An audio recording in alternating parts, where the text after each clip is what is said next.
All righty. Well, thank you for inviting me. I appreciate the opportunity to visit with you folks this afternoon for a little bit. Irfan had requested, we're going to talk a little bit about pesticide hazards and safety. And as I do with most of the educational programs that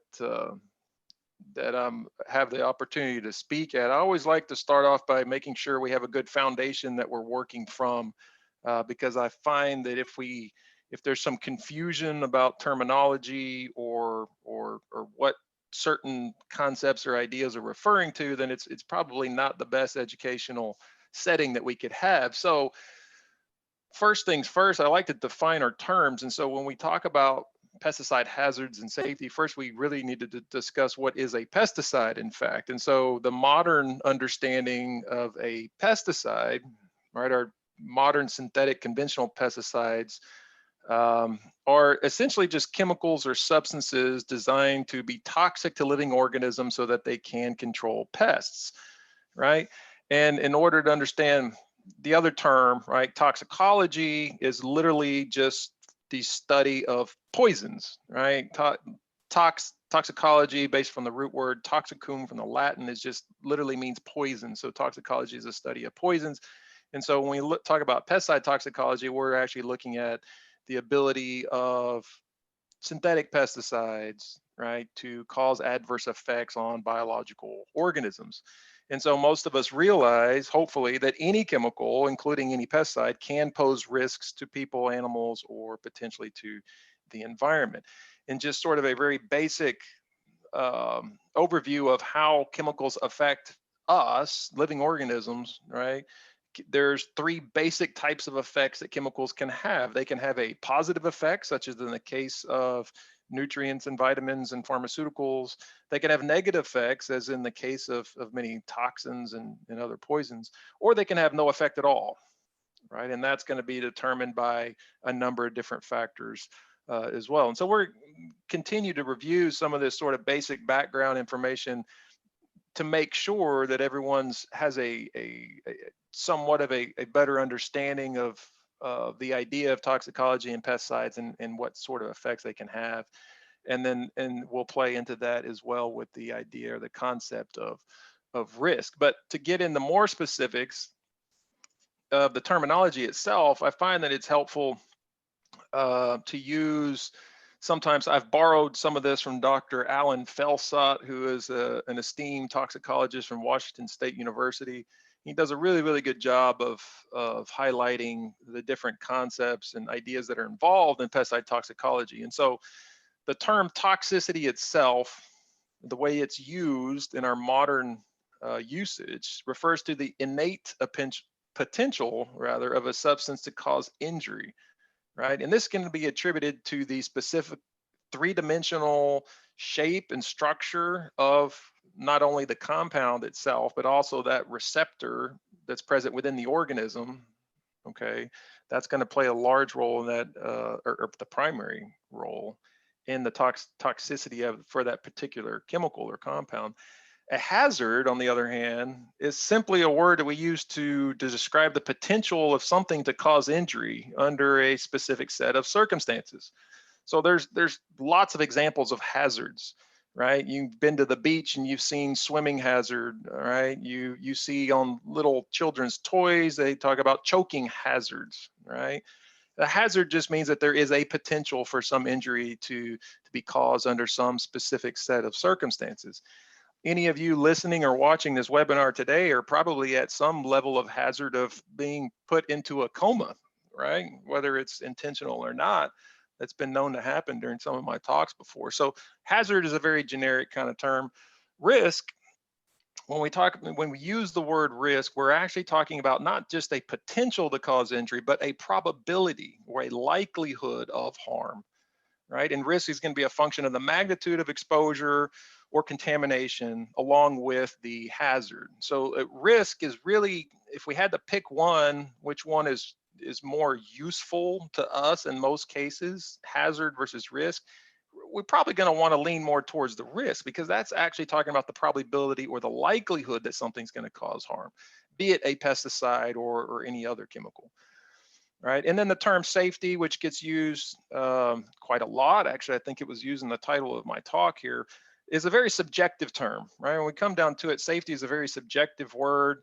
It's not definitive, but in the context of risk management, it refers to the practical certainty that injury will not result from the use of a substance under very specific conditions or in the quantity and manner of use. So safety is a word that we use it a lot, but it's a very subjective term, and it's really not terribly appropriate really when we talk about toxicology from a pure toxicology standpoint.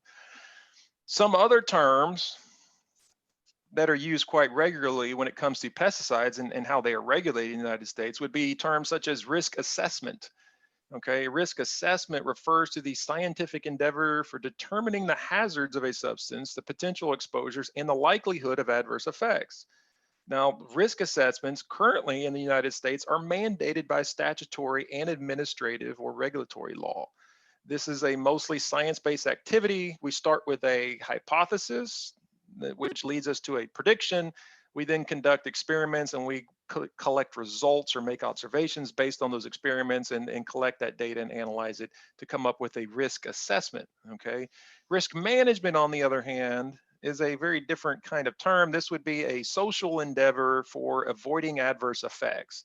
Risk management is also mandated by statutory law, but the implementation of it is defined by administrative law, and risk management can be greatly influenced by politics, economics, as well as social goals from various different groups that are involved. And so risk assessment versus risk management, really two very, very different things. EPA, the Environmental Protection Agency, who has primary jurisdiction for regulating pesticides in the United States, is very much involved since the inception of the agency in 1970 in conducting risk assessments, okay, which would be estimating the probability of harm. This would begin by them identifying hazards, right? First, you have to identify the hazard or the array of potential adverse effects, right? Remember, a hazard just referring to the potential to cause harm. That would lead them into a dose response relationship type studies. And so that's where we use scientific experiment to determine what dose will cause no effect, what dose will cause an adverse effect, and then we can even go beyond that into which dose would cause, death or some serious type of effect as well. Also along there, we do exposure assessments. I say we do, those who conduct this research, toxicologists primarily. Okay, so we look at the expected dose from product use and environmental residues as well. And so this exposure assessment is a very important part of this overall risk characterization that is a huge part of the assessment or the review that's conducted by folks like the Environmental Protection Agency, as well as state regulatory agencies as well. Okay, so this risk characterization has within it a relationship between hazard and exposure, right? And this is where we get that probability of harm, which is where we referred to earlier, the difference between risk versus simply hazard. Okay, so another simple way that sometimes you might see this idea expressed would be in a formula like this, where we say that risk, right, is equal to toxicity times exposure. Okay, so the toxicity of a given compound, a pesticide, for example, is obviously something we need to be aware of and take into consideration. But also very much important would be that level of exposure, whether you are a mixer or handler of a pesticide, whether you're the applicator, whether you are just a grower or a producer or a laborer or worker in the general vicinity where pesticides are being used. Both of these components, right, both toxicity and exposure are incredibly important. And the reason why they're so important, and you'll see this expression used more than once during my presentation, is because of this old axiom, and perhaps probably the most important principle in toxicology, which is that the dose, oh, wow, I've got a misspelled word right on my slide, not the dose. These are not female deer, but the dose rather, D-O-S-E it should be. The dose is what makes the poison, okay? The dose makes the poison. So as a small example here, everyone's familiar with aspirin, right? Aspirin can be beneficial for health at low doses, but if you take too much aspirin, it can be very, very hazardous to your health. Okay, so in toxicology, another tool that is used often would be measuring the toxicity in a very quantitative manner. Okay, and we do that by using this term we see up here called the lethal dose, or the LD50. Okay, the LD50 is a quantitative hard number that we determine usually by conducting toxicology studies or dosing studies on usually rats or some other small mammals in a laboratory. And so we start off with low doses, or we determine the dose at which 50% of the population will be killed from this particular substance. And so this chart is to give you an idea of some of the acute toxicities or the life-threatening one-time doses, okay, for a whole different array of different types of chemicals. Some of them household chemicals, some of them food products, some of them pesticides as well. And so you can see the practically non-toxic group here in sort of the greenish color, right, would include things like table sugar, water, right, ethanol from alcoholic beverages. We've got the herbicide Roundup or glyphosate up here as well. And then we get into the slightly toxic category. Again, we have the commonly used insecticide spinosad would fall into this category. We also have table salt, sodium chloride, various types of food additives and products. Hydrogen peroxide at 70% would fall into here as well. We get down to the moderately toxic category. Again, we have things like copper sulfate, commonly used fungicide, chlorpyrifos, which is an older organophosphate insecticide, not used nearly as much anymore as what it used to be. Then we get down to the lower LD50 value. So the lower the LD50 value, the more toxic that chemical actually is, right? Because a low LD50 value would indicate that it takes a smaller dose to have a lethal effect on the target organism. So we have caffeine would come in below chlorpyrifos here, the LD50 of about 190. This is in milligrams per kilogram. Okay, lead, DDT, which is a prohibited banned pesticide, which we haven't used for several decades. Rotenone is another organic approved pesticide that's used for a number of different things in the production of aquaculture and fish and other areas. Vitamin D3 is our first one in the highly toxic category, as is nicotine, mycotoxin T2, which is a plant-derived mycotoxin derived from certain types of molds and fungi on certain types of food crops. Alpha toxin is another very similar one produced by a mold. Hydrogen cyanide, which can be found in all types of food products, and then botulinum toxin. And some of you may be familiar with this. It's used in Botox, produced naturally from the bacteria Clostridium botulinum, and it is probably about the most toxic substance known on the face of the earth. And so this, recall what we said earlier about toxicity and hazard and risk, okay? And so you can see that all chemicals, pesticides as well as plant-derived or animal-derived or what have you, chemicals are going to have some LD50 value to them, right? Because again, it's the dose that makes the poison, okay? So I thought a little example here might be good, and because my background is more in plants than it is in insects or anything else, I thought I'd use an example of a plant. And so some of you, or I'm sure all of you, are familiar with the plant family, the potato or tomato family, right? Solanaceae or Solanaceous plant family. Most of you are probably aware many members of this plant family produce the plant compounds known as alkaloids, right? So the alkaloids can be very toxic plant products. And so a couple of examples here. One is the plant Atropa Belladonna, right? This would be the Latin genus and species, the Latin name for this particular plant, which is known as just belladonna or deadly nightshade. It has a number of different common names that is referred to, The name itself is actually goes all the way back to Greek mythology.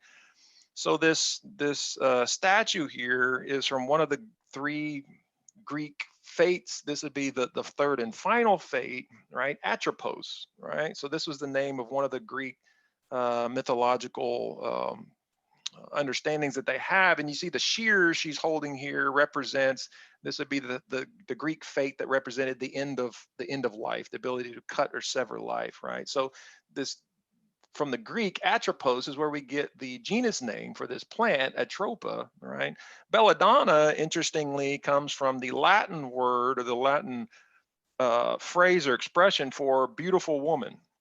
Okay, so Atropa Belladonna. Well, you might wonder, well, how in the world did they come up with belladonna for that? Well, obviously in antiquity, they have understood that this plant has very toxic effects to it.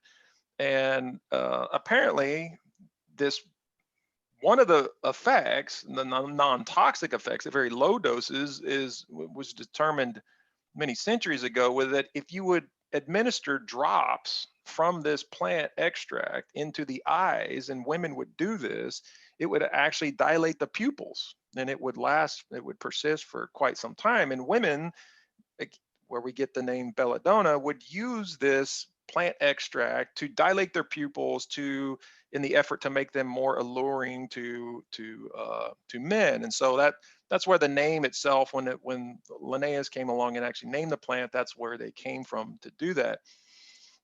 For any of you that enjoy Shakespeare, you might also realize that in the play Macbeth, that this plant was actually used, the belladonna plant was used to poison enemies from some of the opposing forces that were at war during that Shakespearean play. And then Datura stramonium is one that's more commonly found in North America anyway. Known as gypsum weed is the common name for Datura stramonium. And I won't go into the derivation of the name for that Latin name of that plant, although I find it kind of interesting. You probably would not. But I have here Jamestown. Some of you remember the original colony from Virginia, Jamestown. A number of soldiers at one point, when they were trying to put down the rebellion in the colony, decided to make a salad from this plant, Datura stramonium, and they realized very quickly that this plant has hallucinogenic effects. And so these soldiers were not much interested in doing their job for several days, as the historical records can relate to us, and they actually suffered from extreme hallucinations for a number of days. And then if we get the doses even higher for this plant, they can have very, very lethal effects. And so the name, the common name, which is gypsum weed for this plant, is actually, has been a sort of a degraded pronunciation from Jamestown, which is where this poisoning actually took effect from a number of folks back in the late 1600s. So both of these plants produce the alkaloid atropine, right, which is an anticholinergic compound. And so at higher doses, these plants can be very, very toxic. And all parts of the plant are toxic. And livestock and animals, as well as humans, are subject to these poisons. And poisoning cases actually do take place with some regular occurrence. But the interesting thing to me is that atropine is also a very, most of you probably aware, very widely used antidote, right, for other types of poisonings. And because of the ability it has to affect the cholinesterase enzymes in the nervous system of mammals, right, atropine is well-known antidote for many nerve poisons and other types of nervous system concentrated poisons that are used from time to time, both in biological warfare as well as certain types of pesticides. And so the example I want to make here is that what we talked about earlier, the dose makes the poison. Well, atropine, which is originally derived from these groups of plants, right, at very low doses can actually save lives. Doctors regularly administer this in those types of poisoning cases all the time. But if the dose gets a little bit higher, they can cause hallucinations, and then even obviously much more severe health effects and resulting into death. And so I think it's it's interesting to show here. This is actually a picture of gypsum weed, or the Datura stramonium, and what it looks like. Thorn apples is another common name for it. It has all sorts of different common names depending on where you are, but those of us who have a little more scientific training, we're more inclined to use the Latin scientific names because they are very indicative of a very particular species, rather than one that that might refer to any number of different plants. And so this is an example of toxicology as it relates to a very naturally occurring compound that we find here. And this was actually I thought this was interesting. In older advertisements for preparations of belladonna or belladonna plasters came into common usage during the 19th and early 20th centuries for a wide variety of conditions, including to treat things like neuralgia, chronic rheumatism, muscle and back pain, pulmonary tuberculosis. And so there's a number of these compounds that we find, going back historically, were used for all sorts of health benefits, right? We can see the same thing with strychnine, and then there's lots of different examples for this. Whereas today, we primarily only classify them as having negative health effects, and so we obviously discourage people from using those in those ways. But it seems that, for some period of time, people have understood this idea of this very simple but very profound idea of that the dose actually really does determine what the poison is. And sometimes I question whether or not those of us in modern times have as good of a handle on toxicology as what folks perhaps did in years past. And so this was a survey, the results of a survey that was conducted in Europe. And about 5,000 Europeans were surveyed, and they were asked a couple of true-false questions. Okay, the first question they were asked was, a small amount of a toxic chemical substance in a consumer product is not necessarily harmful, true or false? Well, the correct answer should be true, right? But only 23% of the respondents actually got the correct answer there. 77% of them thought that even small doses must cause harm. Okay. The next question they were asked was, being exposed to a toxic synthetic chemical substance is always dangerous, no matter what the level of exposure is. Well, the answer here, all of us would instantly recognize the correct answer should be false. But 91% of the respondents from this survey thought the answer was true, right? And that being exposed to a toxic synthetic chemical substance is always dangerous, no matter what the level of exposure is.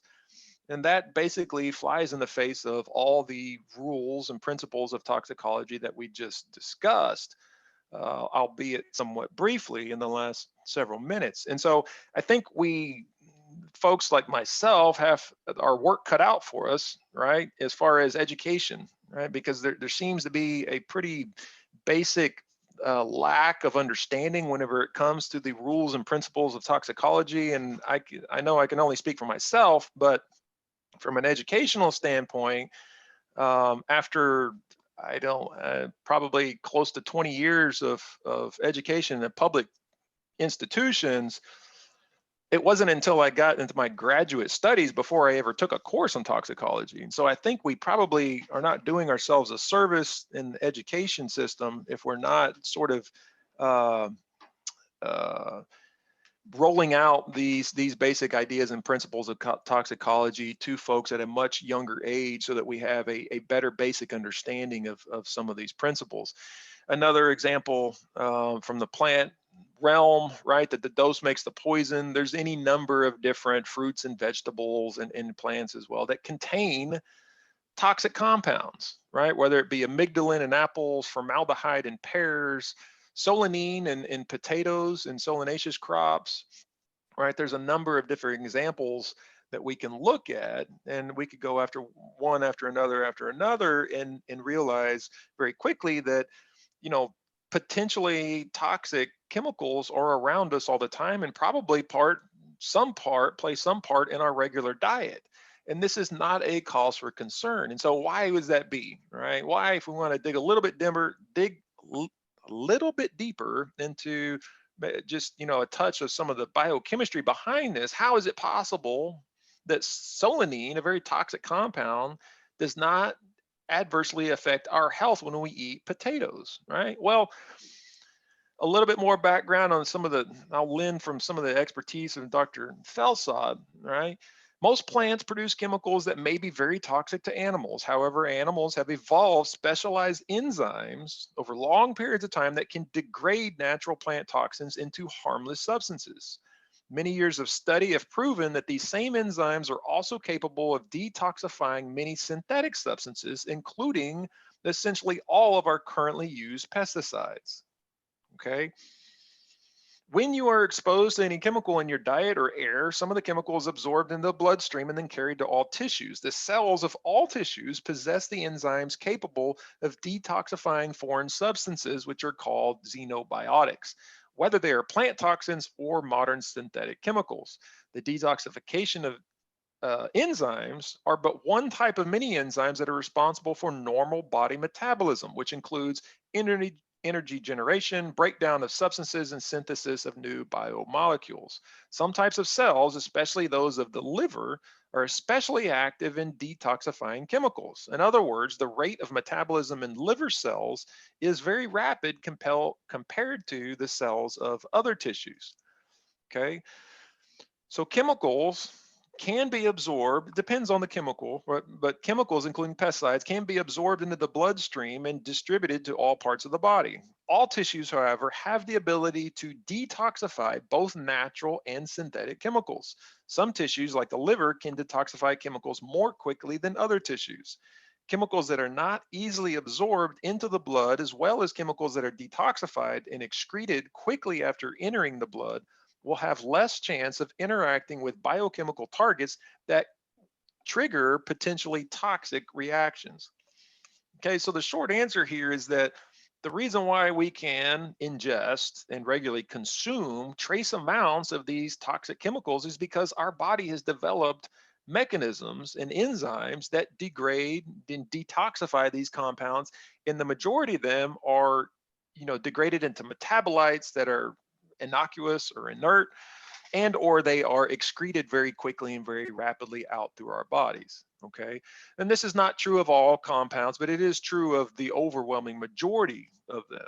All right, so how or what can we do to reduce our exposure? Right, we should know based on the formula we showed earlier, right, that risk is a function of toxicity times exposure. We cannot manipulate or change the toxicity of a particular chemical that we're working with. For example, a pesticide, right? It has a certain fixed toxicity to that chemical, right? Inherent in its nature. What we can affect and influence is going to be our exposure to that substance, right? There are three basic primary routes of exposure. There's dermal, through the skin, right? Inhalation through the airways, and then oral or ingestion, usually through the mouth. Okay, so the three basic types of exposure whenever it comes to handling chemicals, including pesticides. And when we talk about dermal exposure, I think it's worth noting that all dermal exposure is not equal across the body, right? The human body, our skin, our epidermis, varies in the degrees at which it will absorb different types of chemicals. So we have very thick skin on the palm of our hand and the ball of our foot, for example, and much thinner skin in other parts of our body, right? So the longer these bars are here, it's showing the greater the rate at which pesticides or other chemicals will be absorbed into our bodies. Okay, so we need to take this into consideration when we are handling chemicals and being aware of our hygiene, right, as we are handling chemicals and handling our laundry and all those kinds of things as well. What are some basic, simple approaches we can do to prevent exposures? Well, when it comes to dermal exposures, first and foremost, we need to always remember to wear gloves. Okay, wash your hands, cover skin and other parts of your body whenever appropriate.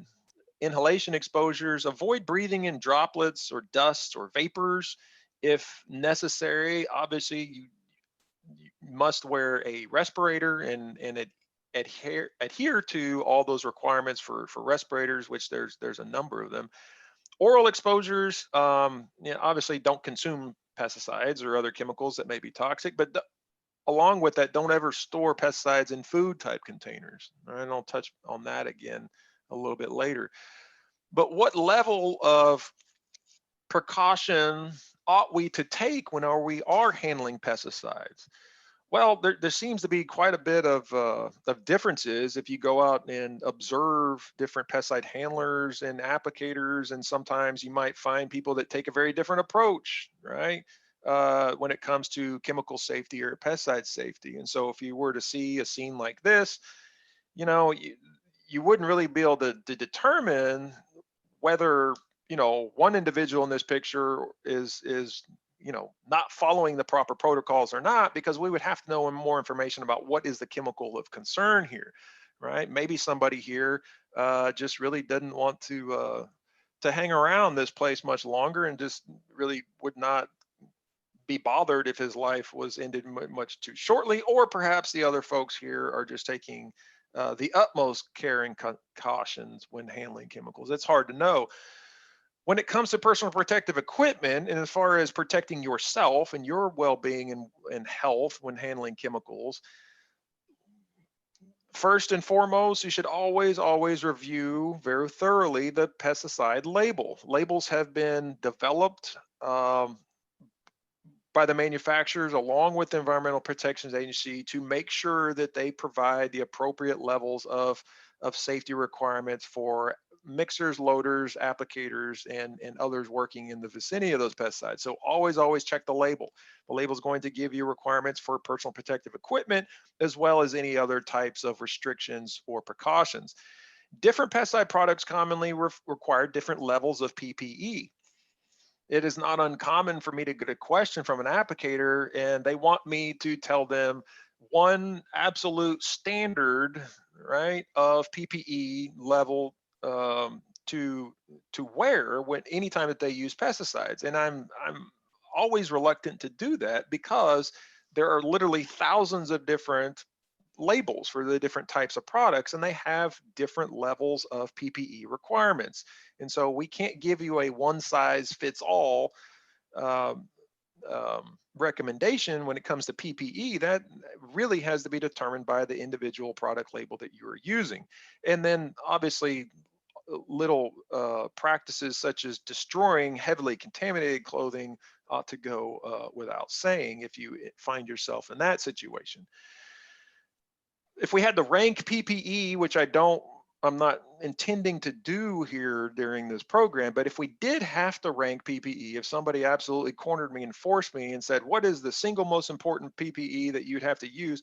Based on research that has been done, I would have to say that gloves would be the single most important piece of protective equipment that you would use when handling liquid pesticides. And so we have research that shows that workers mixing pesticides receive 80% of the total, 85% rather, of the total exposure on their hands and 13% on their forearms. Okay, the same study showed that wearing protective gloves reduced pesticide exposure by 99%.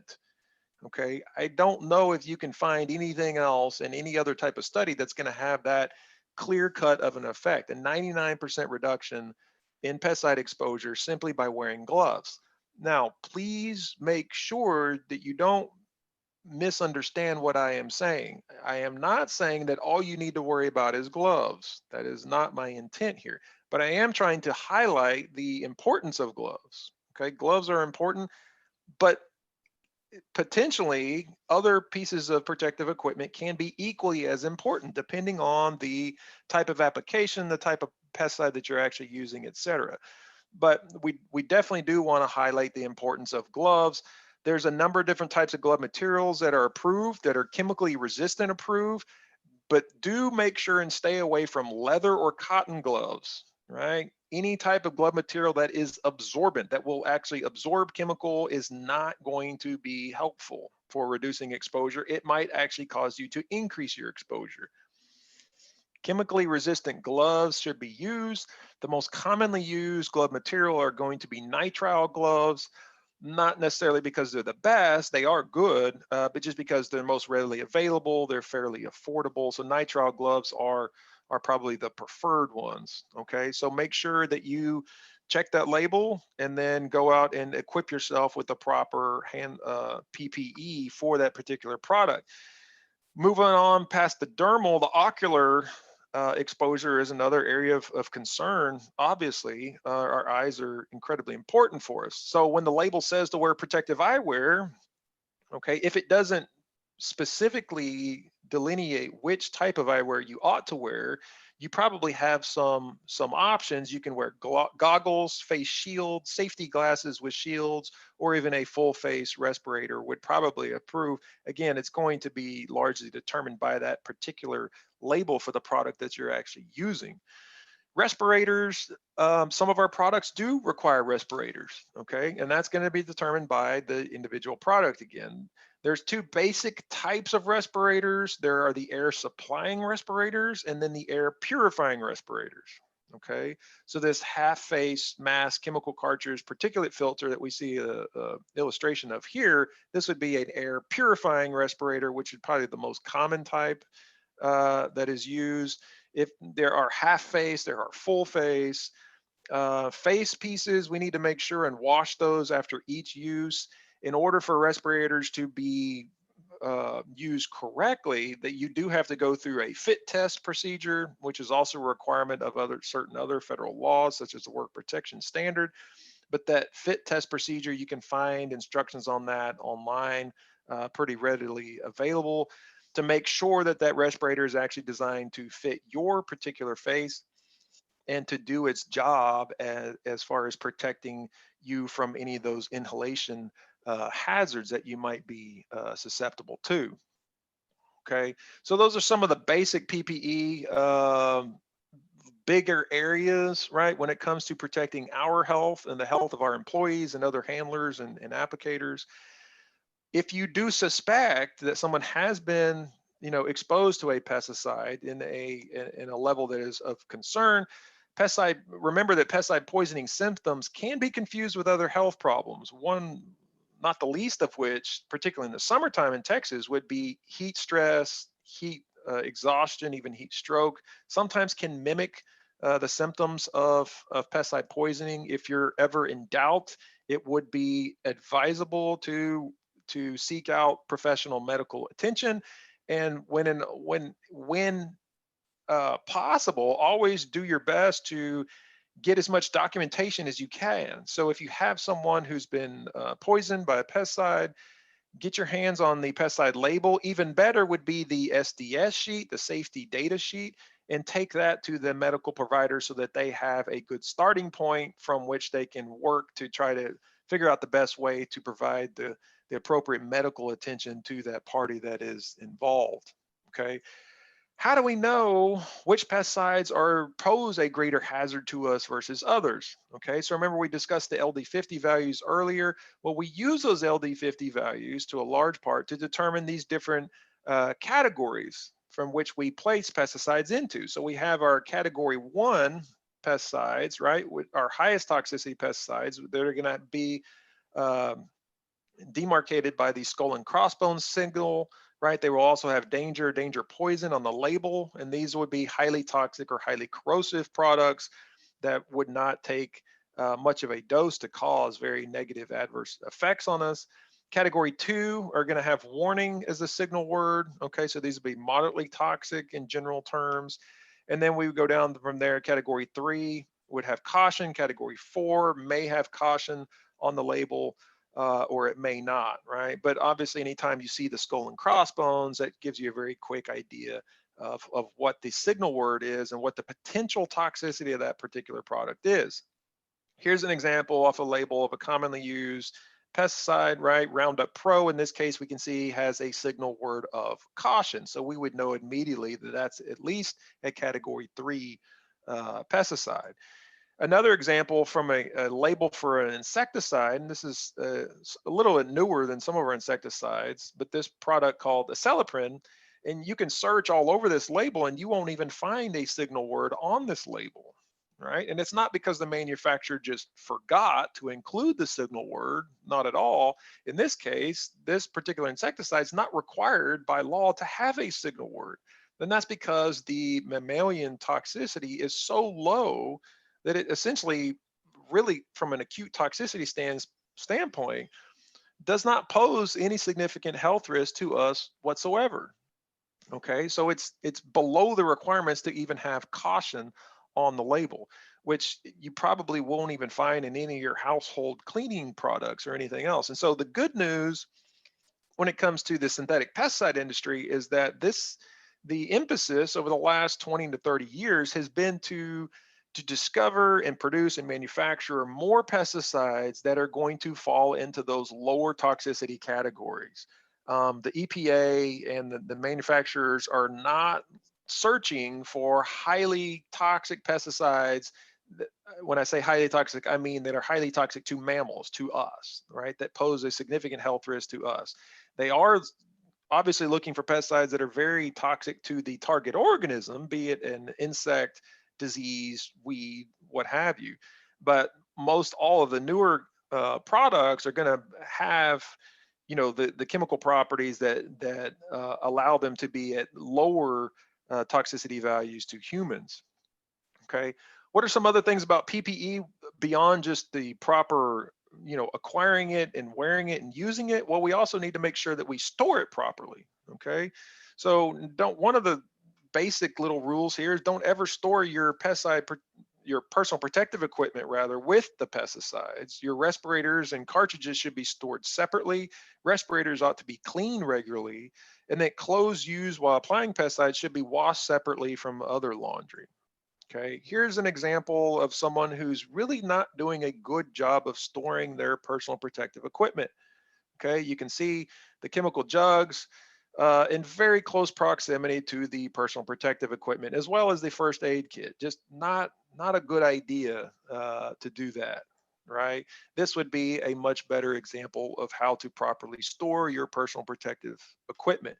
Okay, most of the time there are not going to be specific label directions for how to store your equipment. They're going to leave that up to your discretion as the applicator or as the manager. And so that responsibility would fall upon you to make sure that you're following, you know, good judgment when storing your personal protective equipment. What about storing your pesticides and disposing of them, as well as the containers? Well, every pesticide label will have instructions for pesticide storage and disposal, right?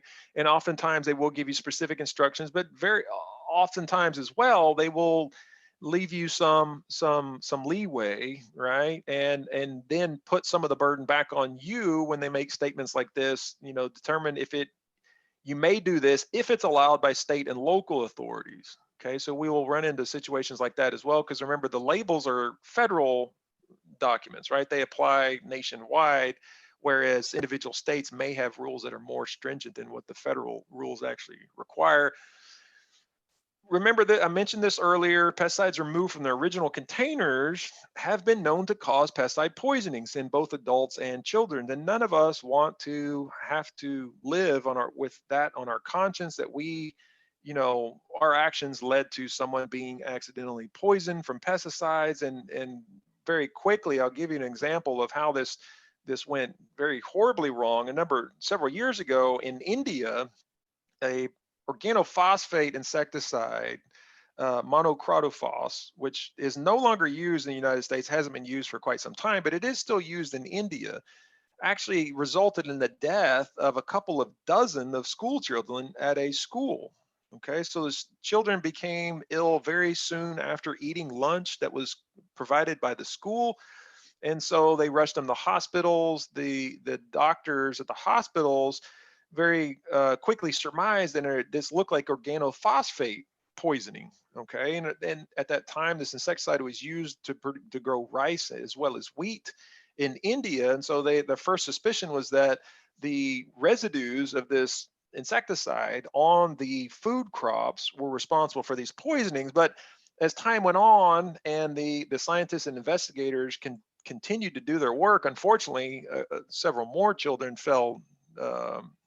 ended up passing as a result of this poisoning event. But from my standpoint as a pesticide educator, what they ended up finding, right, was that this organophosphate insecticide definitely was the toxin that was involved and blamed for these deaths, but it was not from the residues on the food products. Instead, what happened was that they had used the pesticide container to store the cooking oil in, from which they prepared the meal for these school children. And so instead of properly disposing of their containers, their pesticide containers, they actually used them to store the cooking oil in, and tragically resulted in the death of 23 school children. And so when we talk about proper disposal and these things, and again, this particular insecticide is highly toxic. It is not used, it's not registered for use in the United States. We have largely moved away from those types of products and use them here. They do still use them in India because they are very economical and they are very efficacious. They still work very well. And the producers in India don't have the economic ability to use more expensive products. And so disposing, cleaning, rinsing your containers is very important. Steps for proper rinsing would mean, first of all, let that container drain or drip into your spray tank for at least 30 seconds. Get as much of that concentrated chemical out of that container as possible. And then we have our triple rinse procedure. Fill the container 1/3 of the way with water, put the cap back on, shake it well, put that rinsate back into the spray tank, and then repeat that step 2 more times for a properly triple rinsed container. There are also pressure rinse nozzles that you can get that would allow you to bypass that triple rinse procedure if you use one of those high pressure nozzles that can be purchased to put on the end of a water hose, or you can simply do like this applicator is doing and use the triple rinse procedure. Either one of those is fine. What do you do with the containers after that? Well, most all of those containers can go into a licensed landfill. We also are fortunate in Texas to have a recycler, a pesticide container recycler in the state. The folks down in US Ag Recycling down in Waller, Texas, do a great job of traveling around the state of Texas as well as other states and collecting empty rinse pesticide containers, and they put those into recycled products and not going into landfills. So you're not required to recycle your empty containers, but if you feel that it is a good idea to go ahead and keep more of those containers out of the landfills, then feel free to reach out to the guys at US Ag down in Waller, and you can discuss with them the potential for them to come by and pick up some of your pesticide containers. If you generate a large number of containers, they will probably come to you and pick them up. If not, maybe you and some neighbors or other folks in the area can get together and sort of, cluster up your empty containers and get the guys from US Ag to swing by and pick those up from you, and thereby taking them off your hands and reducing the amount of product going into the landfills.